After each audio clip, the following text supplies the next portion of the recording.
The cost of going to college is likely to increase as another round of budget cuts is expected to impact Oklahoma's institutions of higher education. When state appropriations are cut, tuition increases help colleges meet their budgets. For many students in Oklahoma, that means even more pressure trying to make financial ends meet. This report was prepared by ONR intern Pam Ortega, a student at the Gaylord College of Journalism at the University of Oklahoma.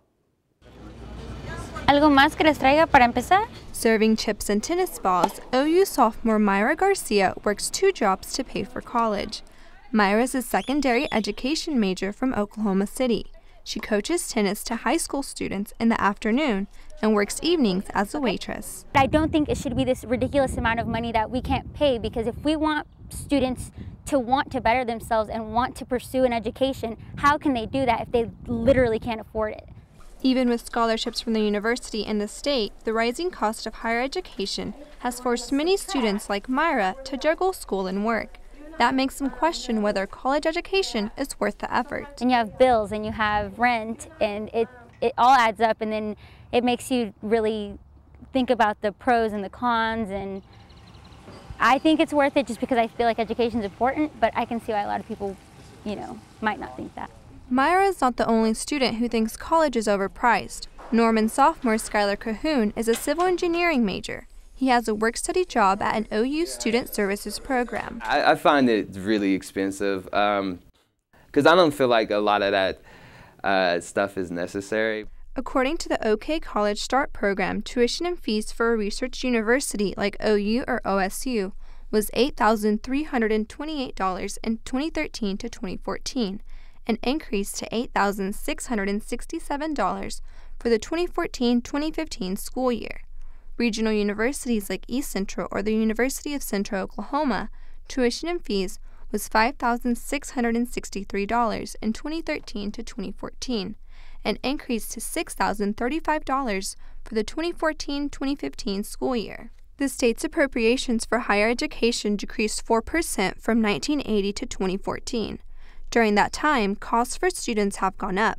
The growing expense is challenging for first-generation students like Skylar. Being able to say that I finished school and have the opportunity to get a real job, and it was just better for me, and I feel like it was important just to make that step and that leap for my family. One university administrator who understands the hardships students endure is Kelly Damphus, Dean of the College of Arts and Sciences at OU. I was a first-generation student myself, and I remember going a couple days without eating every week because I couldn't afford to go. Another challenge for students is the amount of time it takes to earn a degree. Miranda McNabb is a sophomore at East Central University. I'm a double major with a certificate, and my tuition waiver only lasts 4 years. And having so many classes that are required for me to take, I know I'm going to go past 4 years. With classes in the morning and work immediately after, Miranda feels like she's always rushing to get things done. She works 15 hours a week at her school's box office and theater costume shop, is in the classroom 18 hours, and spends the rest of her time studying. She's not letting the price tag stop her. If you want to do it, I wouldn't let the cost hold you back from it. Myra agrees that the cost of college is expensive, but believes the degree is worth the effort. She hopes to become a teacher and encourage others to pursue higher education. I want to have a student who doesn't believe in themselves and see that change and think to myself, I helped that person believe in themselves. I helped them make it to college. I may help them make it through college. Despite the cost, more than 33,400 students earned degrees this year in Oklahoma.